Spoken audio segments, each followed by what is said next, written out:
Halo games are typically balanced around you using both UNSC and Covenant weapons simultaneously. Typically one plasma weapon to break elite shield/per armor, and a precision weapon to finish them off. But what if we banned like half the sandbox? How hard would the games be? And that's what I'm here to answer. Starting with Halo Reach and going through the whole Master Chief Collection, I'll be beating every game with only UNSC approved firearms. So let's set some ground rules. I cannot damage enemies with weapons belonging to non-UNSC factions. I can hold and appreciate, but I cannot use them. Unfortunately, plasma nades are an auto pickup, so if I happen to grab one, I'll throw it away immediately. No major skips or glitches unless absolutely necessary, but running past enemies is a viable strategy, and I will not be using skulls except for foreign in Halo Combat Evolved. And without further ado, let's hop on into Winter Contingency. Mission starts and we just bolt through to the first encounter. Thankfully, we have plenty of Magnum and AR ammo to spare, but ammo management is going to become an issue in the later missions. Throughout this playthrough in particular, you'll find me using the AR more than any other human being ever has. Honestly, the Reach AR really isn't that bad, and it deals with grunts and skirmishers pretty well. Even elite shields are dealt with pretty fast. It's not as fast as an overcharge, but it'll do for now.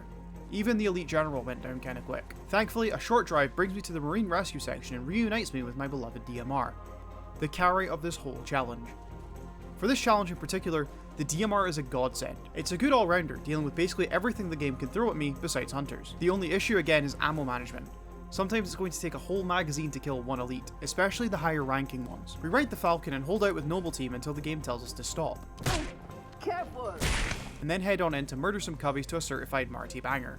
And that's mission 1 completed. Not too rough all things considered. All in all, this was maybe the second easiest mission in the game. Let's move on. My sword base starts off right with me stealing this Marine shotgun and then plonking away at everything from a distance. This area clear isn't very involved, and that shotgun I stole just got swapped out for a sniper here so I could bring it into the next section. The DMR was once again the big carry here, dealing with basically everything in its path. God, this gun is so beautiful. Heading outdoors, I juggled the sniper and target locator and then took out both wraiths. On second thoughts, I should have just grabbed the locator and bolted to the right like in the speedrun. Would have made this next section considerably quicker. After some Master Chief in the books tier driving, we arrive at the AA gun. Before charging in, I took time to take care of some of the elites, most notably the general up top. It took 4 sniper shots to down him. Why is the Reach sniper so damn weak? In saying that, however, the sniper does prove to be a good anti-vehicle weapon, taking out a ghost in 4 well-placed shots. Cat and I do go down to plasma, however. Next time, I got him though, and now we're off to the commissary. On the way, however, I lost my gunner, and thus took things into my own hands.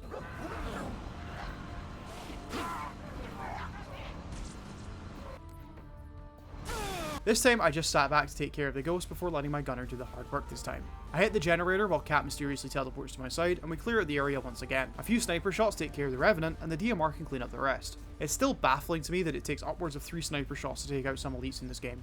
Bungie was not cooking. We're back at sword base now and it's hunter time. I saved a good chunk of sniper ammo, so I let it loose on the hunter's back before grabbing a shotgun and getting my hands dirty.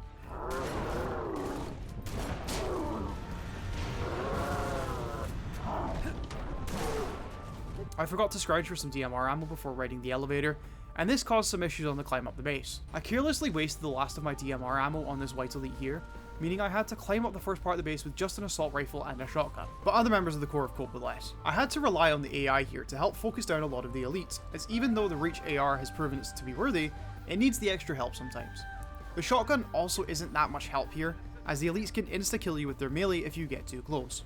Since I can't one-shot headshot without a precision weapon, dealing with this light elite came down to bursting him with the AR and then hoping that my melee can connect before his. I then made the stupid decision to push this elite and his jackal groupies and it ended in disaster. Don't worry though, I respawned and ended their bloodline. I was able to reacquire a DMR here, so the rest of the level was smooth sailing. There is a general here, but I flanked him and beat him down while the less canonically important Marines drew the aggro. Then to end the level, Emil and I rocketed all the Banshees as well as the Phantom to end the mission. Not too rough honestly. Apart from having no DMR for most of the climb, I handled it pretty well. Luckily the next mission is far easier. Welcome to Truth and Reconciliation at Home. I ended up resetting up this level a bunch at the start, not because it was difficult, but because I was failing to sneak past the first few encounters. See, in this level there is nothing stopping you from just running to the end. As such, I ignored the enemies and just bolted through. Once I got here, however, I sniped the turret gunner, and then just ran through once again, using this rock as cover from all the elites, and walking past these huge tusky creatures. While we're meant to assist some militia here, there's nothing forcing us to do so. As such, I snuck in to grab a DMR and then just ran to the next section. Usually in all my playthroughs, I just use the forklift clip here to get through the door and run free to the end of the mission, but not today. Today I have to fight for my life and defend good old June. Oh, My nuggies are ready. The initial clear isn't too rough here. We have a power weapon in the sniper rifle as well as the trusty DMR. Once the phantoms drop in, it's super easy to snipe the stealth elites before they even drop. And then the hunters are super simple to take care of with our current arsenal. Fun fact, hunters are actually my favourite enemies in the franchise, as they feel like Soulsborne enemies you have to outmaneuver and exploit weaknesses in their moveset. I just think they're cool enemies. Once the gate is down, it's a 2 Spartan assault into the dark zone. Thanks to skipping most of the encounters, my sniper was pretty healthy ammo wise, and there's plenty Magnum and DMR ammo strewn about the battlefield. All there is to do is push against all the waves and find out what the Covenant are hiding. Nightfall is a super easy mission, and it's the easiest in the entire challenge. There's not much to say, it's just a really fun level. Let's move on, however, to one of my favourite missions in all of Halo. The opening to this level is really rough. With only a grenade launcher and a DMR, we have to push up this hill and clear it. Or do we? In fact, the best way to deal with this encounter is just to skirt up around to the left and snipe both the 2 turret grunts in order for the level to proceed and give us your usual rocket hog. Usually I'd barrel on through here and then use the grenade launcher to hit the AA gun's core, but this time I played it safe and sat on the rocket turret myself to shoot the turrets from a distance. My Marine had different ideas though, so I reverted and asked him to stop. Following this was the drive to BXR facilities. I waited down the bottom here for the portable bridge and then drove on through. Ammo was getting a little tight by the time I got there, however, so I had to play it safe and frugal with my shots. I'm going to go out on a limb here and defend the grenade launcher for a second. It's a gravely misunderstood weapon from what I've read. It's literally just free frags. It has the exact same mechanic as frag grenades. 2 seconds after the first bounce, they explode. And its projectiles can go much further than frags.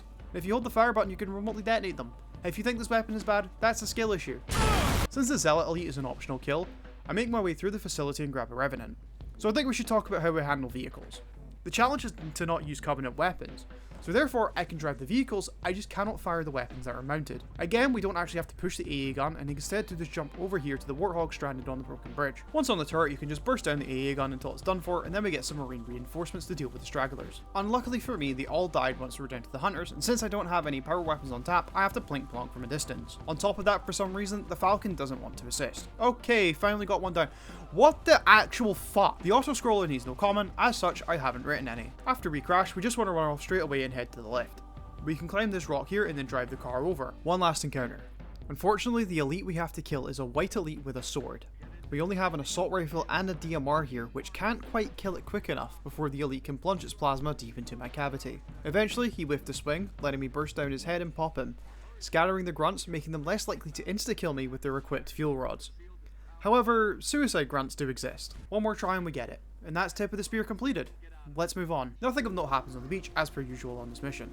What matters most is our weapon selection. I planned to go up in the space section with a sniper and DMR, but changed my mind last second and brought a shotgun instead.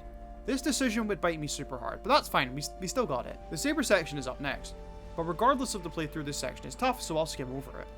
But if you've never played Reach before, this section is rough as heck, especially on the MCC due to the tick rate difference versus the Xbox 360 version. Tick rate and frame rate are different things, by the way. FPS can impact aggro, but not that much from what I've been told. Once we're done in the air, we can head on inside and clear out the cruiser. My decision to bring a shotgun was immediately backfiring. Usually I'd bring a sword up here to insta-kill the elites, and I wrongly assumed the shotgun would also just do as much damage. But this is Reach, and not combat evolved, so the shotgun is hot dog water, and my decision was idiotic. Once in the main hangar, my objective was to find and kill the engineer ASAP.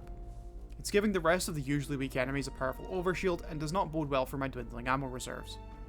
This section was the roughest part for me. Dwindling reserves, tons of enemies, and no end in sight. We get there, as we always do, and allow George to join us inside. Once again, I go shotgun DMR. I can understand my thought process, tight hallways, so I can get up close, but this is Reach. Eventually, I come to my senses and bring an assault rifle instead, as it's better for dealing with shields from a distance. My Marine allies and I finally make some headway, and head on into the bridge where I backsmacked a lot of fools before they could react. The run back was uneventful, and Hangar 2 was easy enough. However, I somehow have never noticed that there are sniper rifles in the ammo cache here. Today I learned. That would have made this last section much faster. Look, I even walk over the pile and it doesn't click to pick one up. Gosh, I'm so good at these games. Since the enemy spawns here are all set, I remembered them well enough from the days where I was grinding out the Pedrogas achievement. Watch that video. So I could easily backsmack loads of elites and plink plonk the rest. The last couple of white elites gave me some trouble, but one got backsmacked, one got beat down, and the other 2 got pistol whipped. Finally, I found the snipers. Jeez, it took me long enough. But now the level's over and I have no use for them. Let's move on. Another one of my favourite levels. It begins with a section I hate a lot where it's packed with suicide grunts. Thankfully, I know how to safely detonate them for the most part, but this section is still a pain. Usually when I play Exodus, I want to grab a Needler and stack up on loads of ammo, as a Needler just trivializes the birds, but that's not an option here. so I have to face the brutes the old-fashioned way with my magnum. I do grab a sniper here and bring it to the next section, where I get another real weapon in the DMR. God, I want to marry this gun. Brutes are rough and tough, but they're no match for the blink plonk gun. I did run back down to where the second dropship came in to spawn kill the brutes and skirmishers, but I was too slow and they ran away. Luckily, I chased them down and easily dispatched them. This encounter wasn't too rough, and honestly, it gets kinda easy from here. The jetpack opens a few ways for us to skip some encounters here. I don't count this as a skip, however, as there's nothing stopping you from using the geometry here, and it's easy to jetpack back up to the main path. I also grabbed this Marine's rocket launcher. I'll make much better use of it than he will. You can also just jetpack up here, by the way, and skip even more the level. Same justification as before. If the devs don't want me going somewhere I'm not meant to, don't give me a jetpack and traversable geometry. I dumped the rockets I stole into this fuel rod chieftain and then took care of the shades and the hammer captain so my allies could come in and begin the auto-scroller. I did swap my rocket launcher for a plasma pistol here so I could trade for an AR with an ODST. Against the rules, I don't know. I didn't damage an enemy with it, so I'll rule it as alright. The turret section was nice to me thankfully, so it was over with nice and quick. Big tip though, lead your shots with the Banshee. You'll miss most of your bursts otherwise. During the last section here, I plan to fight a grand total of 0 enemies. So I just grab the Warthog and drive from point to point. I get out at battery 1 and press the button. Drive off to the second one, don't ask, and rocket some brutes before pressing the button. Then I make a mad dash for the master switch and end the mission. We're so close to the finish. I can see it now. New Alexandria is a pain in the backside when doing a speedrun, but casually I love it. We get a bunch of objectives in a random order and hop in our Falcon to go deal with them. I got the hospital objective first and I'm super glad. It's the only one where combat is required, so I'm happy to get it out of the way first. There's a ton of brutes on the way in and a ton of elites on the way out, but it's standard affair. Plink plonk with the DMR and move on to the next plink plonk target. Once the jammer is dead, we plink plonk back up to the top and just fly away. My next random objective was to defend some marines from some jackals. A nice and fast objective leading me to the club next. Here we don't have to kill anything. We can just bolt past the hunters and leave the marines for dead. Look, they're gonna get glassed in a sec, I'm doing them a favour. It's fine. Following this, we take down some banshees and then get sent to the Synovia Centre. I actually got here too quickly and the elevators wouldn't lurk for a little while, but once they're active, it's the same as before. Hit the button and bolt back to the Falcon. Just gotta deal with some shades and we're done. A nice and easy mission after a long day of suffering. Let's go get that package. I played far too fast and loose with my ammo.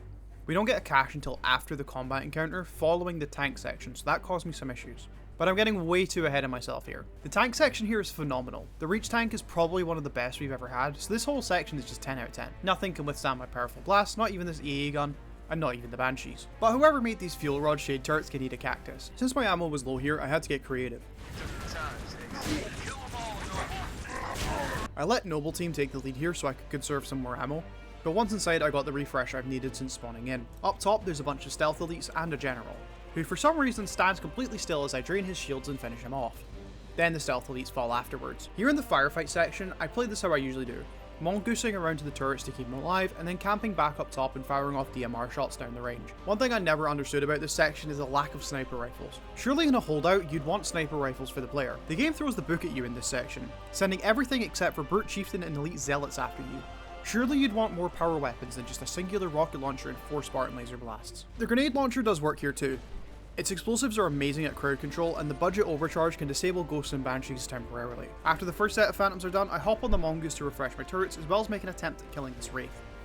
Thankfully this did not backfire, but regrouping with Noble was proving to be a daunting task. I had to wrap around the long way to get back up to the facility, and to a relative safety. That was the last time I decided to take an adventure. It was too much excitement for little old me. Once the hunters came down, I was hoping to collat them using only 2 shots from the Spartan laser, but my aim sucks so I wasted all 4. The last wave came in and I handled it as I usually do, launching nades down the range and plink plonking whoever dares survive. This gold sword elite tried to ruin my day, but taking him out met the level end quota at long last, letting me finally end the mission. We're so close, let's finish this out. Last mission, let's go. I opened POA by heading to the right and backsmacking this elite. This gave me a clean way to break through the first encounter, letting me stock up on DMR ammo and rockets before hopping on the mongoose and skirting on past the scarab and barreling on through the bridge jump. I'd usually do some platforming here to skip this encounter, but I decided to actually fight it for once. It's no slouch. Dealing with a squad of brutes while a wraith bombards you from a distance is quite difficult to combat on foot, but with the gunner dead, I can serpentine up to the wraith and punch its lights out. There's a bunch more suicide grunts here, but for some reason, jumping makes them all explode on the spot, making this encounter free. The next one's not though. It's a drone encounter in some tight tunnels. Drones gotta be the worst enemies in the entire Halo franchise. Small mobile creatures with small crit spots and high DPS. Hate them, but once we're through, I made a huge mistake. I swap out my rockets for a Spartan laser. See, I was terrified of the last encounter, since I'd have to deal with some very aggressive zealots without a plasma pistol. My thought process was that the Spartan laser shot would do more damage than an overcharge. We'll see how my flawed thinking turns out soon. The next encounter was rough and dense. As such, I made the call to take out what I needed to in order to make running past the majority of the enemies easier. Same process again headed into the facility here. Just clear out what I have to in order to scurry on through. In this section here I got walled for so long. The white elites just aren't easy to take out. Since I want to save the Spartan laser ammo and the DMR can't handle this many elites on its own. I resorted to hiding in the corner to let the elites run past me so I could scurry past again and skip the hunters by climbing through this window. Headed on through again, we plink plonk more jackals and elites, then arrive at the dry dock and wait for keys. This is another holdout section a la the package. The main difference being there's no DMR cache, or rather, there should be. There's an MCC exclusive bugs where 9 times out of 10, the DMR stash will get stuck in the wall and pressure launched out the map before you even arrive.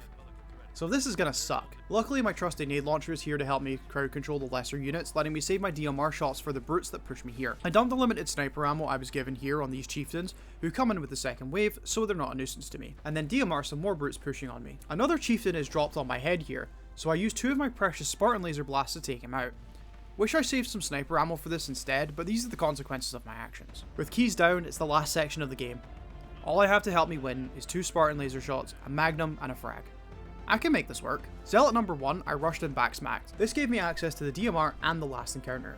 A butt ton of grunts, an engineer, and 3 very aggressive zealots between me and the mass driver. I got a really lucky angle on the engineer here, getting me 1 step closer to victory. The closer zealot tanked a laser blast, but I managed to burst him down quickly, leaving me and the lieutenant. This lieutenant has an energy sword and a fuel rod, which he can switch between at any moment. He's no slouch, up close or afar, but I managed to get him dead with some well placed shots. I got too far ahead of myself and completely forgot about the last one, hiding away at the back. Out of laser shots and with dwindling DMR ammo, there was only one thing I could think of to do.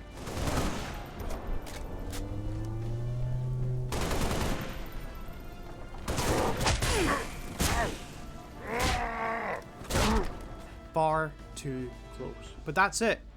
Reach has been beaten, with only hardware developed by the UNSC, and 1 well-placed MAC round settles it. The game is done. Thank you so much for watching. This was a fun challenge I'll be doing in all 6 of the games in the MCC. I've already recorded the Halo CE run, so that should be out soon. If you liked the video, leave a like, and consider subscribing. I'd also like to shout out all the channel members. Becoming a channel member is probably the best way to support the channel, so consider joining these amazing folks here for your original equivalent of £2.99. You get some cool perks, so consider it. Thanks for watching though. Have a good one.